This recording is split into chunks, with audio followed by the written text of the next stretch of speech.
네, 인테리어 상담하다 보면 고객님들께서 이거 할까요 말까요? 꼭 필요할까요? 만약에 하게 되면 괜히 돈만 낭비되고 나중에 안 쓰는 거 아닌가요? 라고 물어보시는 공사 항목들이 몇 개가 있어요. 뭐 예를 들어서 중문, 히든 스위치, 발목 센서 등 이런 것들이 있는데요. 오늘은 중문에 대해서 제가 알려드리려고 합니다. 이제 중문이라는 거는 요즘 분양되는 신축 아파트에는 다 이미 설치가 되어서 나오는데, 이제 구축 아파트에는 중문은 설치가 안 되어 있었고, 또 준신축 아파트에는 이제 중문이 설치되어 있지만 뭐 너무 낡았거나 아니면 좀 기능적으로 떨어지거나 디자인적으로 안 예쁘니까 이제 철거하고 중문을 해야 되는지 말아야 되는지 고민을 많이 하세요. 중문이라는 거는 이제 뭐 디자인적으로 예쁠 수도 있지만 이제 이런 기능적인 것들까지 중문을 했을 때 어떤 것이 좋은지, 또 굳이 안 해도 되는 집 구조는 무엇인지, 또 그리고 예산이 너무 부족해서 중문을 못하게 됐다면 그거에 대해서 대책은 무엇인지 제가 설명을 드리겠습니다. 그래서 오늘도 영상을 끝까지 보시고 인테리어에 대해서 고민하시는 거 한 가지 좀 해결하셨으면 좋겠습니다. 바로 시작할게요. PD님은 중문이 뭔지 아세요? 현관 앞에 있는 문 아닌가요? 아, 네, 맞아요. 이제 중문은 이 현관 앞에 있는 문인데, 그래도 중문을 혹시 대부분은 아시지만 모르시는 분들을 위해서 짧게만 설명을 할게요. 이제 우리가 집에 들어가기 위해서 그 현관문, 출입문을 열고 들어가게 되면 현관이 있고, 그 현관이라는 곳을 이제 지나가게 되면 이제 거실이나 복도가 나오게 되잖아요. 그래서 이 현관과 거실이나 복도 생활 공간으로 가기 전 사이에 있는 문을 중문이라고 합니다. 피디님, 그러면 중문은 걸리적거리게 왜 있을까요? 뭐 공간 분리의 목적이 있지 않을까요? 아, 네, 맞아요. 공간 분리 목적도 있는데 저는 보통 중문이 있는 이유를 3+1으로 설명을 드리고 있어요. 3+1에서 원이 뭐냐면 디자인인데요. 이제 옛날 준신축에 이제 설치되어 있는 중문을 보시면 이렇게 프레임도 두껍고, 그 다음에 색깔도 막 체리색이고 디자인적으로 예쁘진 않고 기능적인 역할만 합니다. 근데 요즘은 우리 집의 첫인상이 우리 현관이잖아요. 그래서 처음에 보이는 게 중문이기 때문에 이게 디자인적으로 안 예쁜 것보다는 좀 예쁜 디자인의 중문이 있으면 우리 집의 첫인상이 올라가기 때문에 이제 좀 이런 디자인적인 중문을 많이 하시고요. 그럼 이제 인테리어 효과가 올라가겠죠.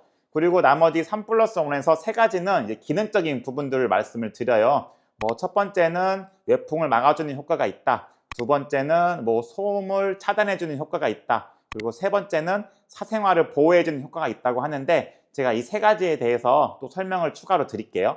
네, 첫 번째 중문의 기능은 외풍을 막아준다, 단열 효과를 높여준다라는 겁니다. 이제 어떻게 설명을 드리냐면, 이 중문이 없는 곳에서 생활해 보시는 분들이라면 공감을 하실 텐데, 이제 현관문 밖에 있는 찬 공기가 그대로 우리 집 안으로 계속 들어온다 생각을 하시면 돼요. 우리 집이 만약에 계단식 구조의 아파트라면 이제 엘리베이터 앞에 정도에 있는 찬 공기가 현관문을 통해서 계속 우리 집으로 들어오고 있고, 만약에 우리 집이 복도식이라면 그냥 현관문 밖은 그냥 바뀐 거잖아요. 그 밖에 찬 공기가 현관문을 통해서 계속 우리 집으로 들어온다라고 생각을 하시면 돼요. 근데 특히 여름에는 상관없는데 이제 겨울에 우리 집이 난방을 계속 떼고 있는데 찬 공기가 계속 들어온다면 추운 것도 추운 거지만 난방비가 꽤 높게 나올 수도 있어요. 그래서 우리 집에 만약 좀 추위에 약한 갓난아이나 좀 여성분들이 있다면 중문을 설치하는 것을 좀 추천을 드리고 있습니다. 네, 중문의 두 번째 기능은 이제 사생활 보호를 말씀을 드리고 싶어요. 제가 이제 외출을 하려고 문을 열고 나갔는데 이제 앞집 이웃을 만나거나 옆집 이웃을 만나는 경우가 꽤 있잖아요. 그때 이제 우리 집 가족 구성원들이 속옷을 많이 입고 다니는 분이시거나 아니면 우리 집이 좀 많이 정리가 안 돼서 어질러져 있어 라고 했을 때 중문이 없다면 우리 집 안이 바로 보일 수가 있잖아요. 근데 그때 중문이 있다면 이제 한 번 더 시선을 차단을 해주니까 이런 사생활 보호적인 측면에서 좀 좋다고 생각하시면 좋습니다. 네, 중문의 세 번째 기능은 소음 차단인데요. 이게 사실 소음에 좀 민감하지 않으신 둔감한 분들이라면 이 현관문 밖 작은 소음이 생기거나 그걸 크게 신경을 안 쓰실 거예요. 근데 만약에 우리 집 가족 구성원들 중에 소음에 정말 민감한 분들이 계시는 경우가 꽤 많거든요. 뭐 어머님들 중에서도 엘리베이터 소리가 들린다든지 아니면 뭐 밖에 물 지나가는 소리가 들린다든지 아니면 뭐 밤에 택배가 왔을 때 그 택배 턱 놓는 상자 소리가 들린다든지, 그래서 그것 때문에 잠을 깨면은 잠을 다시 들기가 어렵다는 분들이 꽤 계시는데, 또 이제 사람뿐만 아니라 가족 구성원이 반려동물, 강아지일 수도 있잖아요. 그런 분들이라면 이제 밖에 소음에 민감할 수도 있습니다. 뭐 저 같은 경우는 소음에 둔감한 편인데 저랑 함께 지내는 강아지가 소음에 예민한 편이었는데요. 특히 밤에 이 택배 기사님들이 택배를 딱 놓을 때 중문이 없을 때는 10번 중에 한 9번 정도는 강아지가 짖으면서 뛰어나갑니다. 그러면 그럴 때마다 밤에 이제 되게 조용할 때 강아지가 짖고 나가면 너무 되게 이웃분들께도 죄송하고, 또 제가 그때 신생아를 키우고 있었는데 신생아가 또 잠에서 깨니까 되게 그 강아지가 얄미워지더라고요. 소중한 강아지긴 하지만. 근데 저희가 이런 불편함을 해결하고자 중문을 딱 설치했을 때는 강아지가 그 10번 중에 뛰어가는 경우가 한 번이 있을까 말까 했어요. 그래서 저는 좀 소음에 둔감한 편이라 잘 몰랐지만, 좀 소음에 예민한 분이시라면 이 중문이 있고 없을 때 이 현관문 밖에서 발생하는 소음을 좀 차이가 크게 느끼신다고 하기도 하더라고요. 네, 지금까지 중문의 3+1의 장점을 설명을 드렸어요. 그래서 인테리어 예산이 중문 비용까지 확보가 되었다면 장점이 있기 때문에 안 하시는 것보다는 당연히 하시는 게 좋고요. 근데 이제 인테리어 예산이 좀 뭔가 빡빡해가지고 내가 중문에까지 들어갈 비용이 없다. 중문 같은 경우는 이제 싼 거는 70만 원부터 비싼 거는 뭐 3, 400만 원까지 올라가는데, 싼 거 70만 원짜리나 100만 원짜리를 하신다고 해도 70에서 100만 원이면 뭐 우리 방에 붙박이장을 하나 할 수 있거나 아니면 내가 뭐 가전을 새로 바꿀 수 있거나 하는 비용이기 때문에 적은 비용이 아니거든요. 그래서 내가 예산이 너무 빡빡해가지고 중문에까지는 굳이 못할 것 같다라고 한다면 꼭 중문을 하지 않으셔도 괜찮은 집 구조가 있습니다. 그걸 제가 설명을 드려볼게요. 네, 중문을 꼭 하지 않으셔도 되는 구조를 설명드려 볼게요. 이제 보통 구축 같은 경우는 현관에서 이런 거실 쪽으로 생활 공간이 바로 일자로 이어지게 되잖아요. 근데 이제 준신축이나 신축 같은 경우는 현관에서 이제 생활 공간으로 넘어갈 때 이렇게 기역자로 꺾여 있거나 아니면 복도를 통해서 지나가게 됩니다. 이런 구조라면은 중문을 예산이 좀 없다면 꼭 굳이 하지 않으셔도 돼요. 왜냐면은 이 집 구조가 중문의 기능적인 역할을 어느 정도 하고 있기 때문입니다. 왜냐면은 소음이 발생을 한다고 해도 우리 생활 공간으로 넘어올 때 한번 꺾여서 벽에 부딪혀서 넘어오기 때문에 좀 소음도 막아주고요. 그 다음에 이제 사생활 보호 같은 경우도 이게 집이 꺾여 있기 때문에 집 밖에서 이제 우리 집이 보이는 거는 이런 벽밖에 안 보이겠죠. 사생활 보호도 되니까 중문의 기능을 어느 정도 하고 있는 거고요. 마찬가지로 이제 외풍도 이제 비슷하게 설명이 될 것 같습니다.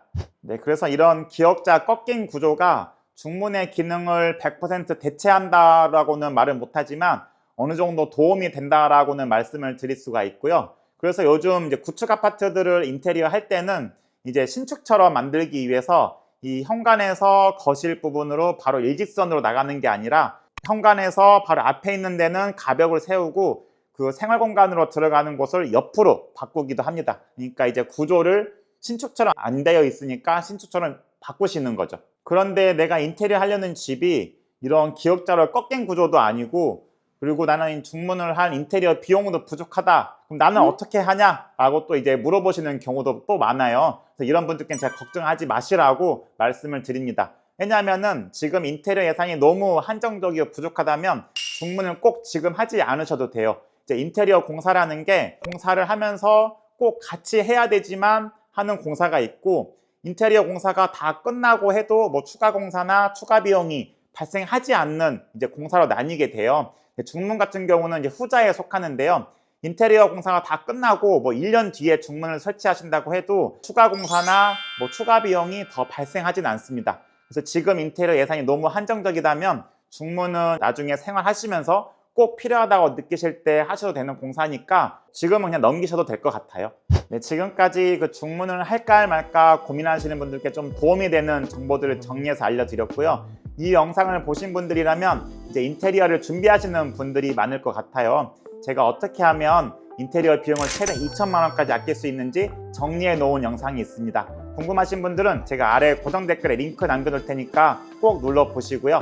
네, 오늘 영상이 도움이 되셨나요? 도움이 되셨다면 좋아요와 구독 부탁드릴게요. 좋아요와 구독을 눌러주시면 이 영상이 이제 알고리즘을 타고 널리 퍼져가지고 인테리어를 준비하시는 다른 분들께도 노출이 돼서 보실 수가 있고 도움을 받으실 수가 있거든요. 그리고 앞으로 이 새로 고침 유튜브 채널에서는 이제 인테리어 정보뿐만 아니라 어떻게 하면 가구 배치를 효율적으로 할 수 있는지 이런 생활 꿀팁도 알려드리려고 해요. 그래서 구독을 눌러주시면 좀 더 편하시게 다음 영상을 보실 수도 있습니다. 왜냐하면 제 채널은 작아가지고 이 영상만 보시고 그냥 나가신다면 다시 찾아오시기 힘드실 거예요. 감사합니다.